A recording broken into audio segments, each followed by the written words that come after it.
प्यारे बच्चों, इस क्लास में एसएससी जीडी कांस्टेबल उसके मैथमेटिक्स के कुछ क्वेश्चंस सॉल्व कराने जा रहा हूँ। तो चलिए बिना समय गंवाए स्टार्ट करते हैं क्लास को। तो ये फर्स्ट क्वेश्चन देखिए, एक थैली में रुपए 1, रुपए 2 तथा रुपए 5 के मूल्य वर्ग के रूप में रुपए 420 हैं। रुपए 1, रुपए 2 तथा रुपए 5 के सिक्कों की संख्या 8:1:5 के अनुपात में है।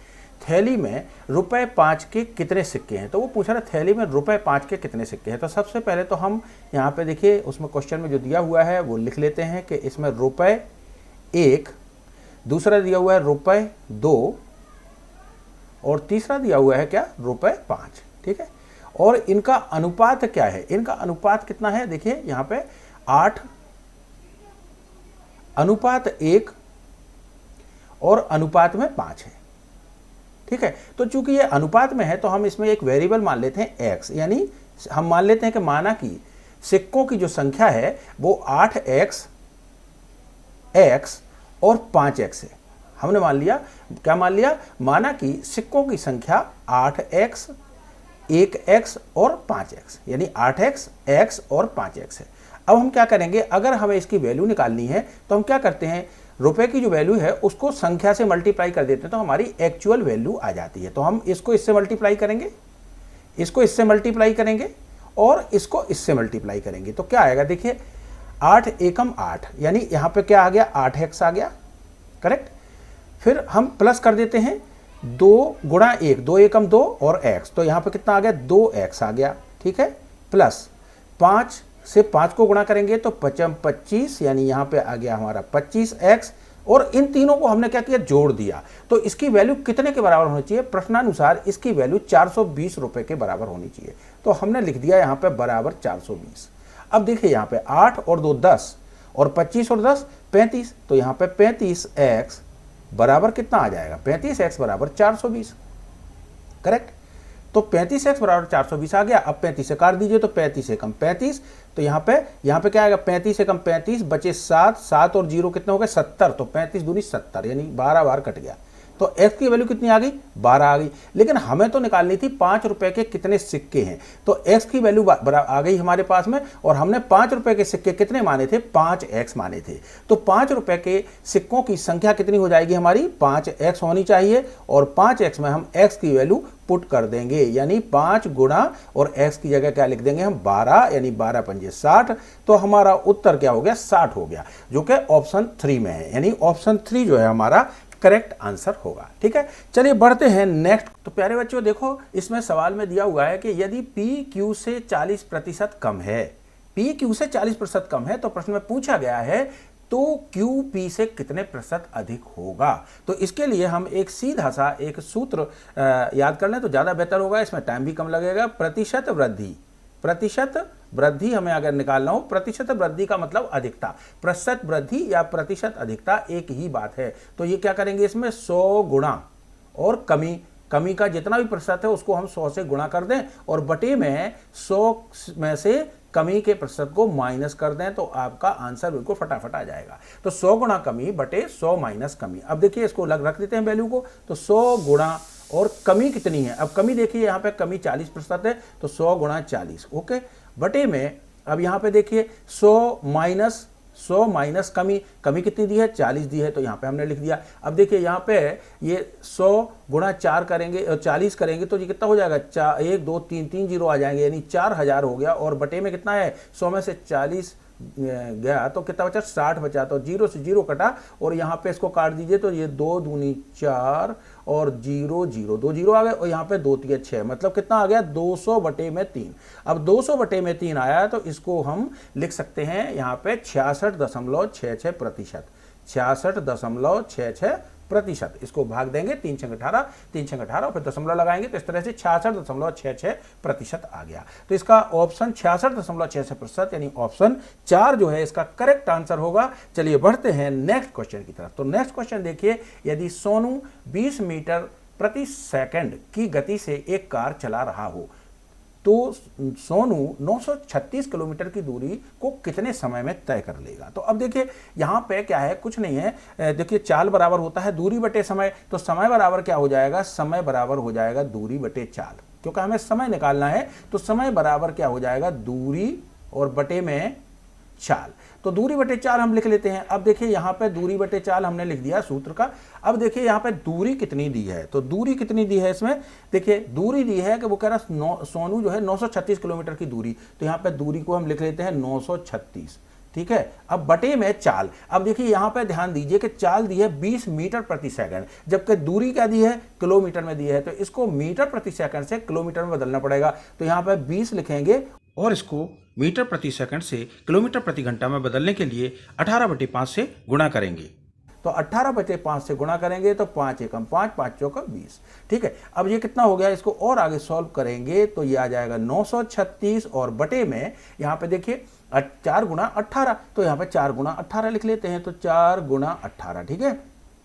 अब इसको करते हैं तो 9 3 12 6 18, ठीक है। 9 से कट जाएगा तो 9 दूनी 18, 9 एकम 9, 0 का 0 अंक, अब 3 6 का अंक उतारा तो हो गया 36, तो 9 चौको 36, ये आ गया कितना, 104। अब देखो यहाँ पे 4 से ये जा रहा है, 4 से जा रहा है सीधा सीधा, तो 4 से दे देते हैं, 4 दूनी 8 और यहाँ पे 2 हो गए, तो 4 6 24 यानी 26 हो गए। और यहाँ पे 2 से फिर चला जाएगा इसमें, तो 2 एकम 2 और 13 बार कट गया, 2 एकम 2 2 3 6, यानी क्या आ गया, कुल मिला के हमारा समय जो है, समय बराबर कितना आ गया, 13 घंटे, क्योंकि हमने इसको क्या किया था, इसको किलोमीटर में था और ये मीटर प्रति सेकंड को हमने क्या किया था, किलोमीटर प्रति घंटा में बदल लिया था, इसलिए उत्तर जो है घंटे में आएगा, ठीक है। तो घंटे में उत्तर आ गया, क्योंकि घंटे में ही हमें उत्तर लाना था, तो ये हो गया 13 घंटे, यानी ऑप्शन 1 इसका करेक्ट आंसर होगा। चलिए बढ़ते हैं अगले वाले क्वेश्चन की तरफ, ठीक है। तो अगला क्वेश्चन क्या कह रहा है, देखिए अगला क्वेश्चन कह रहा है कि एक वस्तु को 15% छूट देने के पश्चात रुपए 4777 में बेचा गया, ठीक है। तो वस्तु का अंकित मूल्य बताइए। तो ये भी प्यारे बच्चों, ये भी हम सूत्र के द्वारा लगा सकते हैं। तो इस सूत्र को एक बार ध्यान से देख लीजिए, यानी जब कभी हमें अंकित मूल्य निकालना हो, क्या करना हो, अंकित मूल्य हमें अगर ज्ञात करना हो और हमें जो है उसमें विक्रय मूल्य दिया गया हो, तो हम क्या करेंगे, अंकित मूल्य बराबर क्या लिखेंगे, विक्रय मूल्य, और विक्रय मूल्य में गुणा कर देंगे 100 से, विक्रय मूल्य में गुणा कर देंगे 100 से, और बटे में 100 माइनस छूट प्रतिशत, बटे में क्या लिखेंगे, 100 माइनस छूट प्रतिशत, तो यहां पे बटे में 100 माइनस छूट प्रतिशत आ गया। तो अब इस सूत्र को रख देते हैं, क्योंकि हमें अंकित मूल्य निकालना है, हमें वस्तु का ये दिया हुआ है, देखिए विक्रय मूल्य बेचा गया, यानी विक्रय मूल्य कितना दिया हुआ है, 4777, तो 4777 यहां पे हमने लिख दिया, और गुणा में 100 लिखेंगे, और बटे में 100 माइनस, और छूट प्रतिशत कितना है, 15%, तो यहां पे -15 कर देंगे।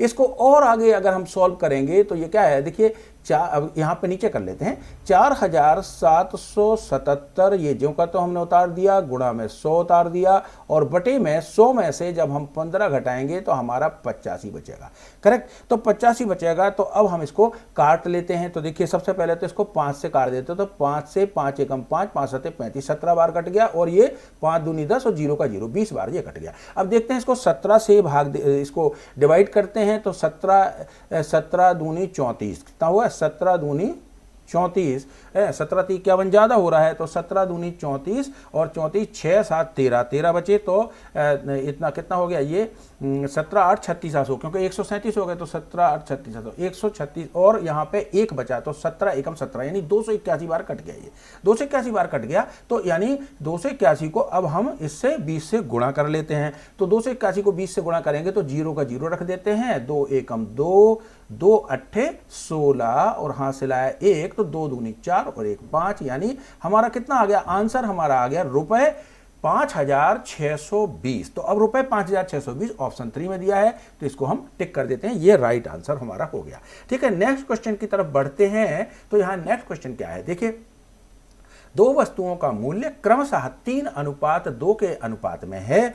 अब वो कह रहा है कि यदि पहली वस्तु का मूल्य दिया हुआ है 40% से बढ़ाया जा रहा है, वो कह रहा है पहली वस्तु का मूल्य 40% से बढ़ाया जाता है तथा दूसरी वस्तु का मूल्य x प्रतिशत से घटाया जाता है। देखिए यहां बढ़ा रहा है, यहां घटा रहा है, ठीक है। यदि दोनों वस्तुओं के मूल्य का नया अनुपात क्रमशः 7:3 हो, 7:3 हो, तो x का मान बताइए। तो x की हमें वैल्यू बतानी है। तो अब देखिए हम सब कुछ पहले देखिए जो जो दिया हुआ है वो लिख लेते हैं। देखिए मूल्य का जो अनुपात है, मूल्य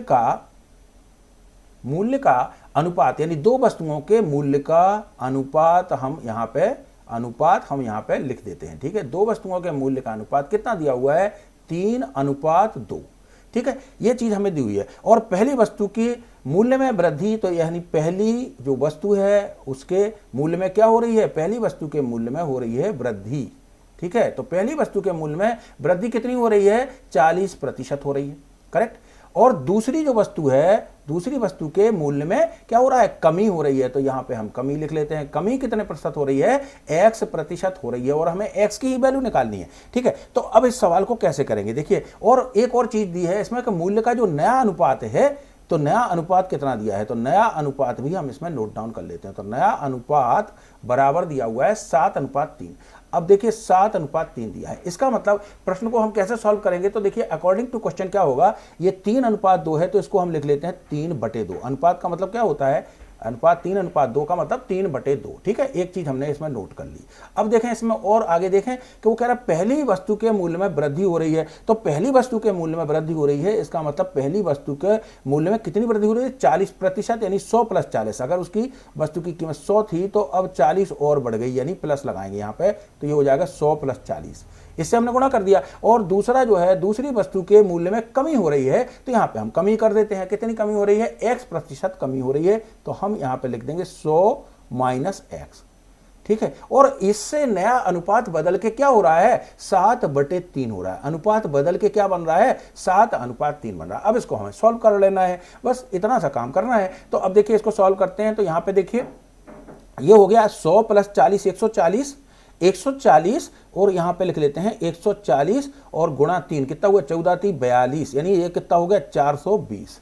और 420, और जब हम इसका क्रॉस मल्टीप्लाई करेंगे तो इस 3 के साथ गुणा होगा, इसका इसके साथ होगा, और ऊपर वाले का इसके नीचे वाले के साथ होगा। इस तरह से क्रॉस मल्टीप्लाई करेंगे तो 420 तो हमने इनका कर लिया, और ये गुणा में 3 है तो इसको गुणा में 3 लिख लेते हैं, ठीक है। उसके बाद अब यहां देखिए, अब देखिए 7 दूनी 14, 7 को 2 से गुणा करें, 7 दूनी 14, और 14 को 100 से गुणा करेंगे तो कितना हो जाएगा? 1400। तो ये हमने 1400 लिख लिया। और यहां पे 7 दूनी 14, और माइनस प्लस माइनस, तो -14x, x भी है अंदर, तो यहाँ पे 14x।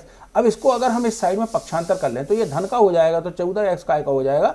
धन का हो जाएगा। तो 14x हमने धन का लिख लिया। और यहाँ पे 1400 था, तो 1400 ये लिखा, और माइनस क्या करना पड़ेगा? 420 गुणा 3, तो 420 और 3 को यहाँ पे गुणा कर लीजिए, तो ये कितना हो जाएगा? 0 का 0 हो गया, 3 दूनी 6, 3 चौको 12, यानी ये हो गया 1260। अब 1400 में से जब हम 1260 घटाएंगे तो कितने बचेंगे हमारे? 1460 में से जब हम 1260 घटाएंगे तो 40 और 100, 140 बच गए। तो यहाँ पे हम लिख लेते हैं बराबर में कितना है? 140। अब 140, और यहाँ पे क्या था हमारा? 14x था।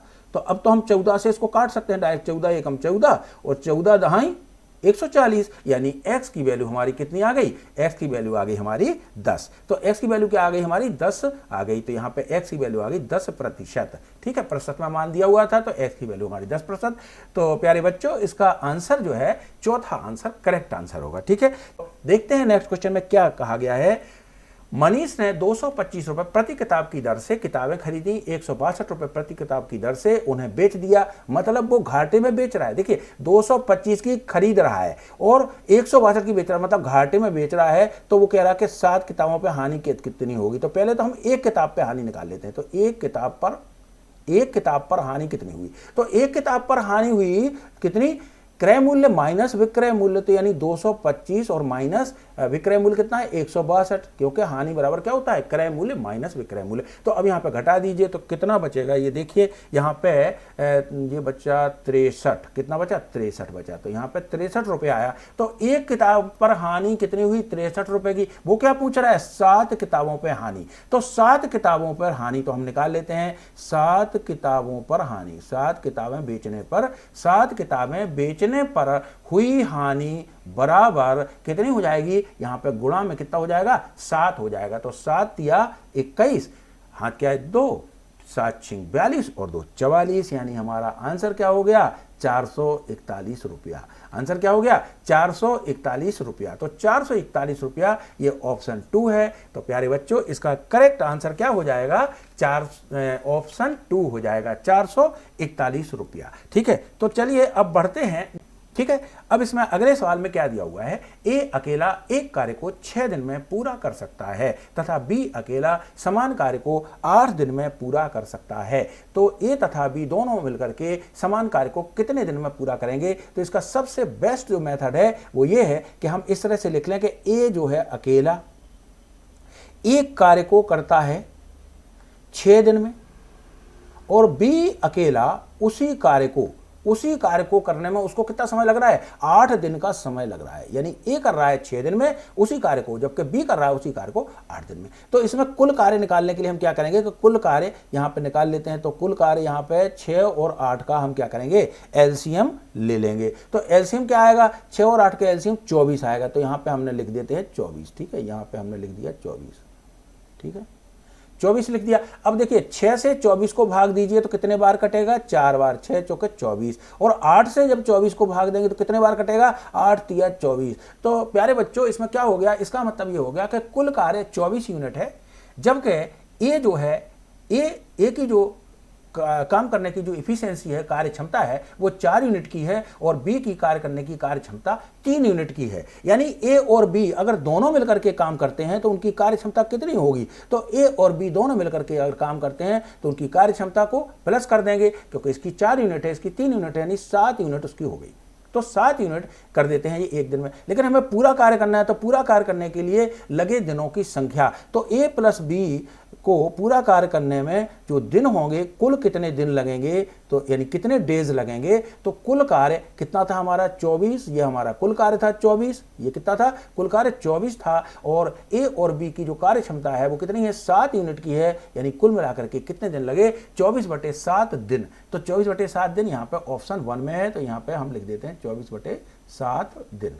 ठीक है, तो 24/7 दिन यानी ऑप्शन 1 जो है इसका करेक्ट आंसर होगा। तो 24/7 दिन इसका करेक्ट आंसर हो गया। चलिए बढ़ते हैं नेक्स्ट क्वेश्चन की तरफ। नेक्स्ट क्वेश्चन क्या है, देखिए ये बोर्ड मास से रिलेटेड है। इसमें आपको बोर्ड मास का रूल लगाना है ना, बोर्ड मास का रूल लगाना है। वैसे वी बोर्ड मास भी बोलते हैं, उसमें विनोकुलम भी आता है, लेकिन इसमें बोर्ड मास से ही काम चल जाएगा, तो हम बोर्ड मास ही लिख रहे हैं।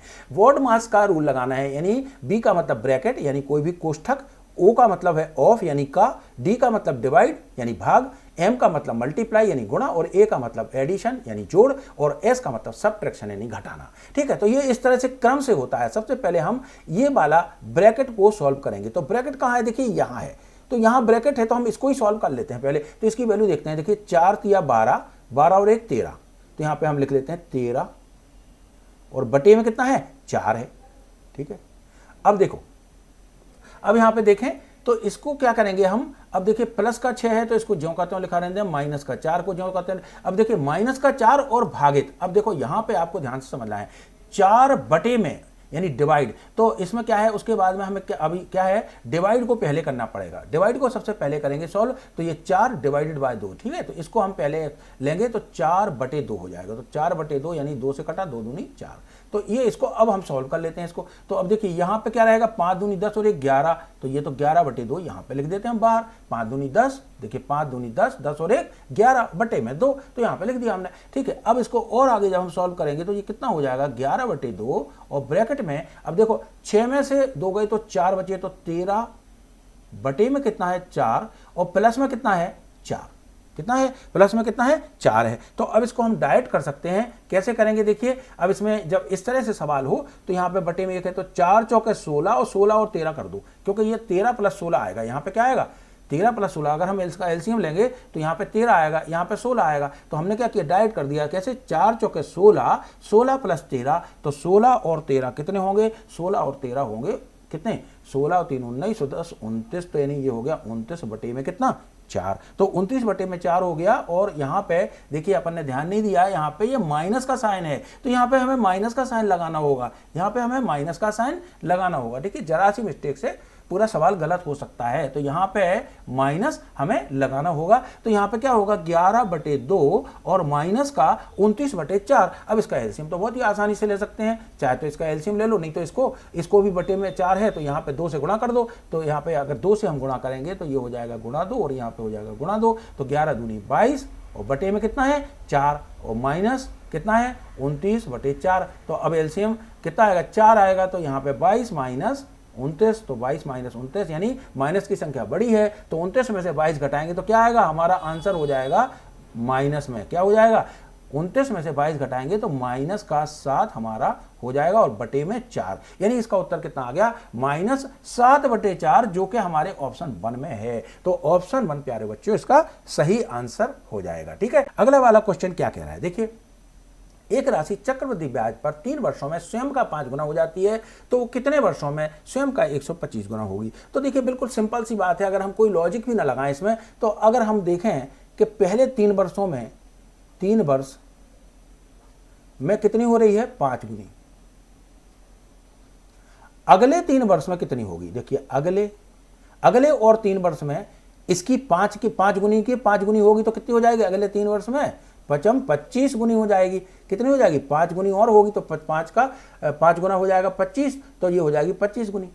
अब उसने क्या पूछा है 125 गुनी, तो और अगले निकाल लो, तो अगले 3 वर्ष में क्या होगा, अगले 3 वर्ष में 25 का 5 गुना यानी 125 गुना हो जाएगा। तो ये यहाँ पे आपका उत्तर आ गया। तो देखिए कितना समय लगा, 3 और 3 6 3 9, तो टोटल टाइम कितना लगा 9 वर्ष, यानी 9 वर्ष में आपकी जो राशि है वो कितनी हो जाएगी 125 गुनी हो जाएगी। ठीक है, 9 वर्ष में। तो इसका पूछा था उसने क्या कि कितने वर्षों में, उसने पूछा था कितने वर्षों में, तो 9 वर्ष में हो जाएगी। तो ऑप्शन 1 जो है इसका करेक्ट आंसर होगा। ठीक है, अब देखिए यहाँ पे ये बहुत ही आसान सा क्वेश्चन है, इसमें HCF पूछा है महत्तम समापवर्तक। महत्तम समापवर्तक क्या हुआ, तो इसमें तो देखिए महत्तम समापवर्तक के लिए क्या करते हैं कि जो कॉमन आधार है, अगर इसमें घात में दिया हुआ है तो हम सबसे पहले तो कॉमन आधार को खोजें। तो कॉमन आधार क्या है, देखिए 3 इसमें है आधार और 3 इसमें भी आधार, 2 इसमें है पर इसमें नहीं है, 5 इसमें है पर इसमें नहीं है। तो आधार हमने सबसे पहले कॉमन खोज लिया और उसके बाद अगर HCF निकालना है तो हम उसमें देखेंगे कि न्यूनतम घात किसकी है। तो न्यूनतम घात देखिए, तो प्यारे बच्चों इसमें 3 की घात 5 है, ये अधिकतम है, जबकि 3 की घात 3 जो है न्यूनतम है। तो इसका उत्तर क्या हो जाएगा, इसका HCF हो जाएगा 3 की घात 3, यानी बिल्कुल आंसर बिल्कुल सरल सा सवाल है, बिल्कुल सरल सा सवाल है और इसकी ऑप्शन 4 इसका करेक्ट आंसर हो जाएगा। ठीक है, अब अगर आपसे इसमें वो एलसीएम पूछता तो एलसीएम में आपको अधिकतम घात यानी कॉमन ऑन कॉमन फैक्टर और सबकी अधिकतम घात लेनी थी। तो अगर वो एलसीएम पूछता 2 की घात 3 और गुणा में होता 3 की घात 5 और गुणा में होता 5 की घात 2। ठीक है, लेकिन उसने HCF पूछा है, इसलिए इसका ऑप्शन जो है ऑप्शन 4 इसका करेक्ट आंसर होगा। चलिए बढ़ते हैं नेक्स्ट क्वेश्चन की तरफ। अब देखिए नेक्स्ट क्वेश्चन में क्या है, यदि एक वस्तु का क्रय मूल्य 220 रुपए है तथा लाभ 20% है तो वस्तु का विक्रय मूल्य बताइए। तो देखिए उसने क्या पूछा है, विक्रय मूल्य पूछा है। तो विक्रय मूल्य बराबर क्या होता है, विक्रय मूल्य बराबर होता है क्रय मूल्य, और यहाँ पे चूंकि लाभ दिया हुआ है तो यहाँ ब्रैकेट में लिखेंगे 100 धन लाभ और बटे में 100, तो 100 धन लाभ यानी प्रॉफिट परसेंट और बटे में 100, सूत्र हो गया सिंपल सा। तो अब इसने विक्रय मूल्य पूछा है, क्रय मूल्य दिया हुआ है, कितना दिया है 220, यहाँ पे 220 लिख देते हैं, ब्रैकेट में 100 धन प्रॉफिट परसेंट कितना है 20 है, तो यहाँ पे 20 लिख देते हैं, बटे में 100 हमने लगा ही दिया। अब देखिए इसको आगे सॉल्व करेंगे तो 220 गुणा 100 धन 20 बराबर 120 और बटे में कितना है 100, 0 से 0 कटा, 0 से 0 कटा। अब 22 और 12 को गुणा कर लीजिए तो 22 दूनी 44 और 22 से कम 22 और 4 कितना हो गया 26, यानी कितना हो गया उत्तर 264 इसका आंसर हो गया। तो रुपए 264 कहाँ है, ऑप्शन 3 में है। तो ऑप्शन 3 इसका करेक्ट आंसर होगा। तो देखिए नेक्स्ट क्वेश्चन क्या कह रहा है वो, अध्यापक के वजन को शामिल करने पर 22 छात्रों के एक समूह का औसत वजन 1 किलोग्राम बढ़ जाता है। ठीक है, अब देखिए वो यहाँ पे इसको यहाँ से समझें आप सवाल को, यदि 22 छात्रों के समूह का आरंभिक औसत वजन 31 किलोग्राम है तो 22 छात्रों का जो औसत वजन है वो है कितना 31 किलोग्राम। तो इस सवाल को कभी भी लगाएं आप तो इसी ट्रिक से लगाएं, आपका बहुत समय सेव होगा। ठीक है। तो यहाँ पे क्या है, 22 छात्रों के समूह का आरंभिक औसत कितना है, 31 किलोग्राम। तो ये हमने लिख लिया इसका 22 छात्रों का। अब वो कह रहा है कि एक टीचर बढ़ गया, यानी 22 छात्र थे और प्लस में क्या हो गया, एक टीचर बढ़ गया, यानी कितने हो गए, टोटल मिला के 23 लोग हो गए। अब 23 लोगों का औसत मूल्य, अब देखो 23 लोगों का औसत माने एक अध्यापक के आने से क्या हो रहा, औसत वजन 1 किलोग्राम बढ़ रहा है, यानी प्रति पर्सन पर पर्सन 1 kg बढ़ रहा है। तो कितने लोग हैं यहाँ पे, 23 लोग हैं और 1 किलोग्राम बढ़ रहा है, इसका मतलब कितना, 23 किलो बढ़ गया वजन। वजन कितना बढ़ गया, 23 किलो बढ़ गया। तो यहाँ पे 23 को प्लस कर दीजिए, क्योंकि 31 तो कॉमन था हमारा एवरेज, और उसमें एक अध्यापक के आने से वजन 1 किलोग्राम से बढ़ रहा है, औसत वजन बढ़ रहा है। तो कुल लोग 23 थे और एक आदमी पे 1 किलो बढ़ रहा है, तो 23 पे कितना बढ़ेगा, 23 किलो बढ़ेगा। तो 23 पे 23 किलो बढ़ा, इसका मतलब क्या हुआ कि यहाँ पे हम प्लस में 23 कर देंगे। तो प्लस में 23 करेंगे तो 3 और 1 4 और 3 और 2 5, यानी सिंपल सा सवाल हो गया, बिल्कुल आसान सा सवाल हो गया। और आंसर कितना आ गया हमारा आ गया आंसर कितना, ये आ गया हमारा आंसर 54 किलोग्राम। ठीक है, कितना आ गया आंसर, 54 किलोग्राम। तो इस तरह से हम 54 किलोग्राम यानी ऑप्शन 1 जो है इसका करेक्ट आंसर होगा। चलिए बढ़ते हैं नेक्स्ट क्वेश्चन की तरफ। चलिए देखते हैं, एक शंकु की ऊंचाई 16 सेंटीमीटर है। एक शंकु की ऊंचाई कितनी है, 16 सेंटीमीटर है। तो कोई शंकु है, मान लीजिए इस तरह से कोन आइसक्रीम बना देते हैं, कोन आइसक्रीम भी शंकु जैसा ही होता है। तो इस तरह से कोई शंकु है, ठीक है। और वो कह रहा कि शंकु की जो है ऊंचाई मतलब ये वाली, यहाँ से यहाँ तक ये वाली, इसको ऊंचाई बोलते हैं। तो ऊंचाई कितनी दी है, 16 दी है, ठीक है, 16 सेंटीमीटर दी है। और उसके आधार की त्रिज्या, ये आधार है, आधार की त्रिज्या दी है यानी आर दिया है। तो आर बराबर कितना दिया है, 30 सेंटीमीटर। तो ये हमने लिख लिया। यदि इसे रंगने में 14 प्रति सेंटीमीटर के हिसाब से खर्चा आता है, तो शंकु को बाहर से रंगने में, तो बाहर से रंगने में पूछा है, इसका मतलब उसने शंकु का वक्र पृष्ठ पूछा है। तो शंकु का वक्र पृष्ठ, सबसे पहले तो एक बात आप ध्यान रखें कि शंकु का वक्र पृष्ठ पूछा है। तो शंकु का वक्र पृष्ठ पूछा है, तो शंकु का वक्र पृष्ठ कितना होता है, शंकु का वक्र पृष्ठ होता है पाई आर एल। लेकिन इसमें एल यानी तिर्यक ऊंचाई नहीं दी है, ये वाली कौन सी होती है, तिर्यक ऊंचाई होती है। तो पाई आर एल होता है, तो हमें सबसे पहले इसकी तिर्यक ऊंचाई निकालनी पड़ेगी। तो तिर्यक ऊंचाई निकालने के लिए क्या सूत्र है, तिर्यक ऊंचाई निकालने के लिए हम क्या करेंगे, तिर्यक ऊंचाई का सूत्र है एल बराबर, और हम क्या करेंगे इसमें H square plus R square करेंगे रूट के अंदर। तो रूट के अंदर एच स्क्वायर यानी 16 का स्क्वायर प्लस आर स्क्वायर यानी 30 का स्क्वायर। इसको और आगे सॉल्व करेंगे तो क्या होगा, 16 का स्क्वायर कितना होता है, 256। अभी मैंने किया था, 16 का स्क्वायर कितना होता है, 256, और 30 का स्क्वायर कितना होता है, 900। तो 900 तो 1100, 1156, यानी ये कितना हो गया, रूट के अंदर हो गया 1156। अब 1156 का वर्गमूल निकाल लीजिए। तो 1156 का वर्गमूल होता है 4 × 16 यानी 30 के ऊपर होगा 34 होता है। कितना होता है, 34 होता है। तो इसका वर्गमूल कितना होता है, 34 होता है, यानी एल बराबर कितना आ गया, 34 आ गया। तो अब वैल्यू रख दीजिए। तो यहाँ पे शंकु का वक्र पृष्ठ बराबर कितना हो जाएगा, 22/7